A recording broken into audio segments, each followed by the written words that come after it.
அஸ்ஸலாமு அலைக்கும். எல்லாத்துக்கும் காலை வணக்கம். வாங்க, இன்றைக்கி வந்து நான் சோள உப்புமா செய்ய போகிறேன். சோள ரவை இது எனக்கு தேவையான அளவு கொஞ்சம் எடுத்துக்கிட்டேன். அது தாளிக்கிறதுக்கு பாருங்கள், நான் ஒரு பெரிய வெங்காயம் நீல வாக்கில் அரிஞ்சு வச்சுருக்கிறேன். அதுக்கு 2 வரமிளகா 3 நறுக்கி வச்சுருக்கிறேன்.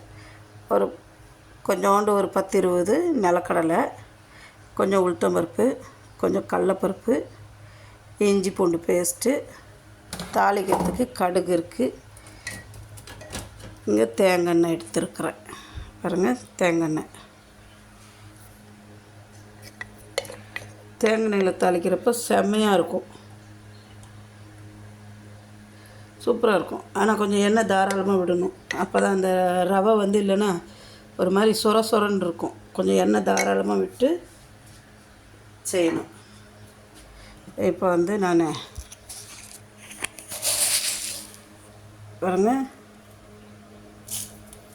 கொஞ்சம் கடுகு உளுத்தம்பருப்பு போட்டிருக்கேன். அதில் வரமிளகாவும் போட்டேன்.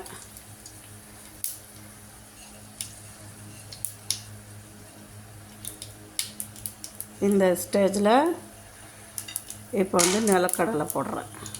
நிலக்கடலை போட்டால் நல்லா ஹெல்தி, சத்தான பொருள் இல்லையா, நல்லாயிருக்கும் இது.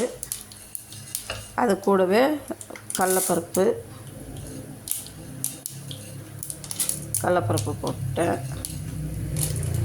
இப்போது அது கூட உளுத்தம்பருப்பு,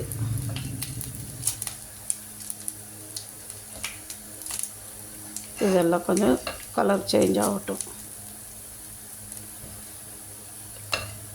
வாங்க, இப்போ இதெல்லாம் வதக்கிறப்போ இப்போ என்ன பண்ணணும், கொஞ்சம் பருப்பு கலர் மாறவும் அப்புறம் தான் நம்ம வந்து வெங்காயம் இதெல்லாம் போடணும். பாருங்கள், இப்போ வந்து வெங்காயத்தை போட்டால் சரியாக இருக்கும்.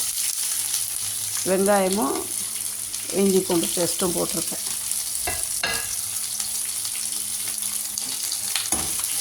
இது கொஞ்சம் கண்ணாடி பதம் வரட்டும்.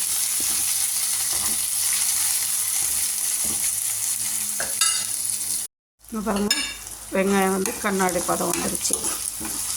இப்போ இதில் நான் ரவையை போட போகிறேன். ரவையை போட்டு நல்லா அந்த எண்ணெயிலே நல்லா மிக்ஸ் பண்ணணும். அப்புறம் தான் தண்ணி ஊற்றணும்.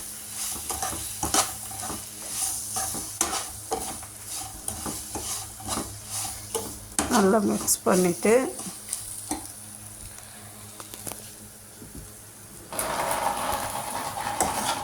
தேவையான அளவு தண்ணி ஊற்ற போகிறோம். இதுக்கு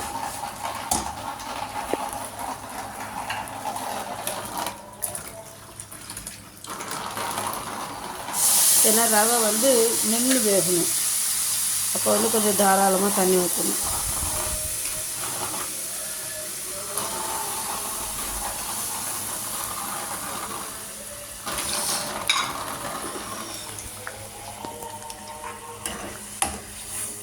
இப்போ நம்ம உப்பு பார்த்துக்கணும். உப்பு பார்த்துட்டு மூடி வச்சிடணும். வாங்க, ஓகே, உப்புமா ரெடி ஆயிடுச்சு. இனி தட்டில் வச்சு சாப்பிட வேண்டியது தான் பாக்கி. சில பேர் சர்க்கரை வச்சு சாப்பிடுவாங்க, சில பேர் சட்னி வச்சு சாப்பிடுவாங்க. நான் அப்படியே சர்க்கரை வச்சு சாப்பிடுவேன், சூப்பராக இருக்கும். வாங்க, காலை நாஸ்டா தயாராக இருக்குது.